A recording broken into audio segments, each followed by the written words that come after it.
Revenons vers l'actualité, j'en parlais tout à l'heure en titre, un jumelage institutionnel entre l'Algérie d'une part et un consortium européen France, Espagne et Finlande a été officiellement lancé ce mardi pour appuyer le ministère de l'Industrie et des Mines dans sa stratégie d'innovation industrielle. Il est financé à hauteur de 1,45 million d'euros et 450 000 euros, donc pour être précis, par l'Union européenne. C'est un projet qui répond aux objectifs des réformes économiques engagées en vue de la diversification de l'économie algérienne. Le programme a été lancé en présence du ministre de l'Industrie et des Mines, Abdeslam Bouchoualeb. On fait le point avec Abdelmajid Mankassi. Des programmes qui ne sont pas nouveaux entre l'Algérie et l'Union européenne. C'est une coopération qui suit son cours normal. Cette fois-ci, le programme mis en place vise la modernisation industrielle de l'Algérie et le renforcement de sa capacité d'innovation industrielle. Rappelez-vous, les débuts des programmes, on était loin de la situation d'aujourd'hui. Aujourd'hui, on est en train de parler d'innovation.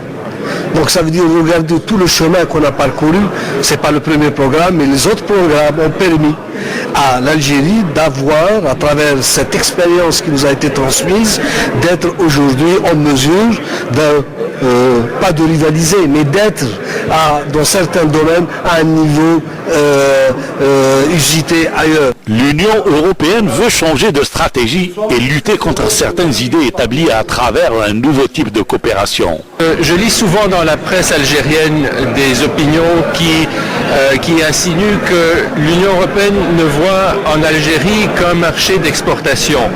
Et alors ce projet, comme d'ailleurs le gros de notre activité, et justement vise à aider, à assister, accompagner l'Algérie dans sa diversification économique pour assurer un développement économique harmonieux et tout à fait contraire à cette opinion. Et parmi les pays qui accompagnent le programme de jumelage institutionnel avec l'Algérie à travers le ministère de l'Industrie et des Mines, nous retrouvons l'Espagne, un partenaire de choix dont le modèle de développement se rapproche de celui que l'Algérie est en train de mettre en place. Les Espagnols proposent leur propre expérience. Nous avons une expérience d'innovation très importante dans les 10 dernières années en Espagne, en ce qui se réfère à l'innovation technologique, l'innovation industrielle. Nous avons une expérience, on a passé par des différents chemins et je pense que cette expérience peut être très utile aux Algériens de connaître comment nous on a pu avancer. À côté de l'Espagne, nous retrouvons la Finlande et la France qui feront partie de ce consortium dont le programme à travers la coopération technologique et industrielle doit stimuler l'innovation technologique et valoriser les ressources humaines et le potentiel industriel. Le jumelage est un outil de coopération institutionnelle unique parce qu'il fait travailler ensemble partenaires européens et algériens et qu'il permet de confronter les idées et de partager les bonnes pratiques.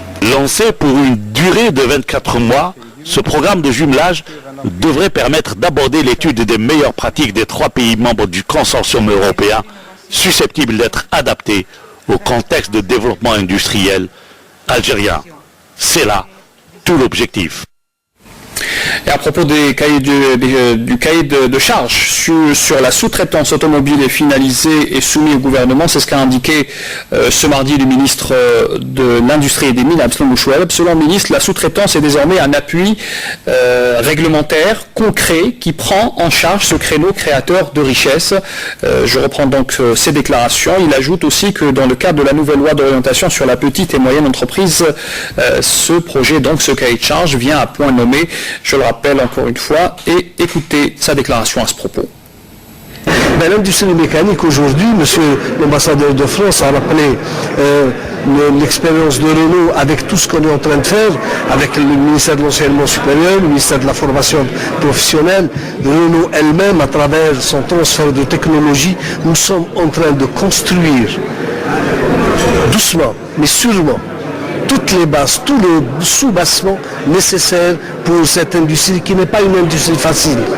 Vous avez sûrement suivi l'évolution de ces métiers à travers les différents textes qu'on a sortis. J'ai annoncé et aujourd'hui les textes sont au niveau du gouvernement par rapport au nouveau cahier des charges pour la sous-traitance qui a été prise en charge dans la loi sur la PME, mais aujourd'hui la sous-traitance va avoir un appui réglementaire concret pour qu'elle puisse s'exprimer. Nous avons demandé à nos partenaires, Renault, Volkswagen bientôt, peut-être Peugeot, pour qu'ils viennent aussi s'inscrire dans cette politique de sous-traitance et de s'impliquer, parce que c'est là où on a encore des chances pour rentrer dans ces métiers à travers une sous-traitance pour augmenter notre chaîne de valeur ici, notre plus-value sur le plan national, pour pouvoir concurrencer et aller prendre nos parts de marché avec nos partenaires à qui on offre aujourd'hui un marché chez nous.